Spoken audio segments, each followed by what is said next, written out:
নমস্কাৰ। এই মুহূৰ্তত জনাব বিচাৰিছোঁ এটা গুৰুত্বপূৰ্ণ খবৰ, কিয়নো এবাৰ যদি চোৱা যায় তেন্তে চিলিণ্ডাৰ দিবলৈ গৈ এগৰাকী সংখ্যালঘু যুৱকে কৰিলে ভয়ংকৰ কাণ্ড আৰু ইয়াৰ পাছতে ঘটনাক লৈ উত্তপ্ত পৰিস্থিতিৰ সৃষ্টি হৈছে। এবাৰ ঘটনা ক'ৰ আমি সবিশেষ তথ্য জনাব বিচাৰিছোঁ ফুল প্লেটছ মাধ্যমেৰে।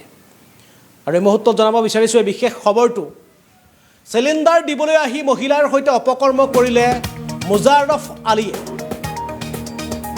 ঘৰত অকলে থকা বোৱাৰীৰ সৈতে কুকাণ্ডৰ চেষ্টা লম্পট মুজাৰফ আলীৰ। অপকৰ্মৰ চেষ্টা কৰাত ভুক্তভোগী মহিলাৰ গোপন অংগত আঘাতৰ চিন স্পষ্ট।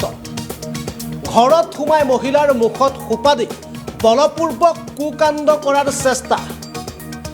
এবাৰ চিৰাঙৰ গোসাইগাঁৱত মুজাৰফ আলী নামৰ এগৰাকী যুৱকৰ কামনাৰ বলি হৈছে এগৰাকী যুৱতী, এগৰাকী বোৱাৰী।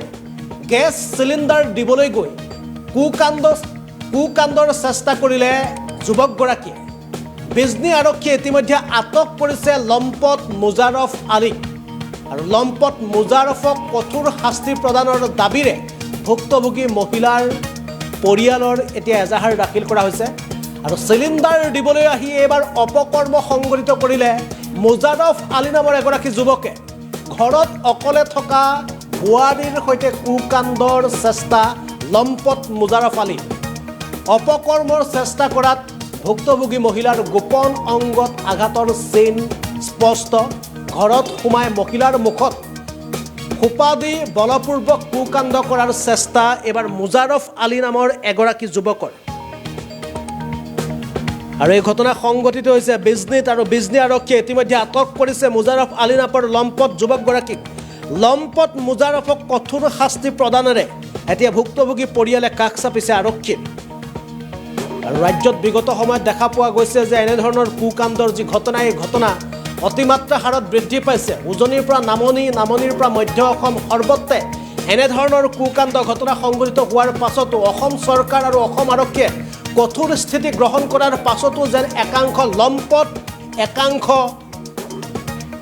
লম্পট যেন কেতিয়াও তেওঁলোকে শুধৰণি হ'বলৈ চেষ্টা নকৰে। আৰু তেনেদৰে এইবাৰ কুকাণ্ড সংঘটিত কৰিলে বিজনীত মুজাৰফ আলী নামৰ এগৰাকী যুৱকে। ঘৰত চিলিণ্ডাৰ দিবলৈ গৈছিলে এগৰাকী মুজাৰফ আলীয়ে, আৰু ঘৰত চিলিণ্ডাৰ দিবলৈ যাওঁতে মুজাৰফ আলীয়ে দেখে যে এগৰাকী বোৱাৰী ঘৰখনত অকলে আছে। আৰু তেনেতে এই মুজাৰফ আলী নামৰ এই যুৱকগৰাকীয়ে অকলে থকা বোৱাৰীগৰাকীক তেওঁ মুখত সোপা দি বলপূৰ্বকভাৱে অপকৰ্ম কৰিবলৈ চেষ্টা কৰে। পিছৰ পৰ্যায়ত মহিলাগৰাকীৰ লগতে পৰিয়ালৰ লোকে বিজনী থানাত তেওঁলোকে এজাহাৰ দাখিল কৰাৰ পাছতেই মুজাৰফ আলী নামৰ লম্পটগৰাকীক আটক কৰিবলৈ সক্ষম হৈছে বিজনী আৰক্ষীয়ে। আৰু এই ঘটনাৰ পাছতে এতিয়া চাঞ্চল্যৰ সৃষ্টি হৈছে বিজনীত। আৰু ঘটনাৰ লগত জড়িত কিছু মন্তব্য আছে, আপোনালোকক পোনে পোনে সেই বিশেষ মন্তব্য দেখুৱাবলৈ চেষ্টা কৰিছোঁ।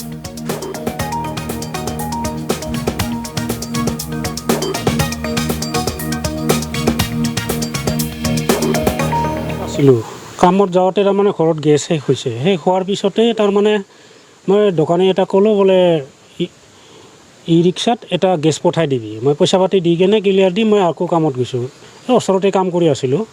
তাৰপিছত কি হ'ল, সি এটা মুছলিম ল'ৰাক ই ৰিক্সাৰে পঠাই দিছে গেছটো দিওঁতে মোৰ মাইকী অকলে আছিল আৰু মোৰ সৰু ল'ৰাটো আছিল, মোটামুটি 8 বছৰ বয়সমান হ'ব। তাৰপিছত কোনো নথকা সুযোগ লৈ সেই ড্ৰাইভাৰজনে মোৰ মাইকীটোক অপচেষ্টা কৰিছিল, তাৰমানে বেয়া বিহেভ কৰিছিল আৰু ক'ৰবাত আঘাত কৰিছে। তাৰপিছত এইটো চৰকাৰক মই অনুৰোধ কৰিছোঁ যাতে চৰকাৰে, আমাৰ অসম চৰকাৰে যাতে ইয়াৰ উচিত শাস্তি দিয়ে আৰু আমি যাতে ন্যায় পাওঁ আৰু কি, তাকে কামনা কৰিছোঁ, মিনতি কৰিছোঁ চৰকাৰৰ ওচৰত। মুজাৰফ আলী, বেছি দূৰত ঘৰ নহয়, ওচৰতে। কেছ দিয়া হৈছে অলৰেডি। প্ৰশাসনৰ মানুহে আহি লৈ গৈছে মানুহজনক, যাতে চৰকাৰে এইখিনি সহায় কৰে আৰু কি। মানুহজন ঘৰৰ ভিতৰত সোমাই গৈছে, আৰু সিহঁতে মুছলিম সম্প্ৰদায়ৰ মানুহ। আমাৰ ধৰক আমি হিন্দু সম্প্ৰদায়ৰ মানুহ, আমাৰ ঘৰত সোমাব দিবই নালাগে। আৰু যিটো পাকঘৰ হয় সেইটো ৰান্ধনি ঘৰ হয়। তথাপি সি জোৰ জবস্তি পিছফালৰ পৰা গৈ কিনে মোৰ মাইকীটোক মুখত সোপা দি ধৰিছে আৰু কি। আজি ঠিক 12টামান বজাত মই কামত আছিলোঁ। কামত যাওঁতে তাৰমানে ঘৰত গেছ শেষ হৈছে। শেষ হোৱাৰ পিছতে তাৰমানে মই দোকানী এটা ক'লোঁ।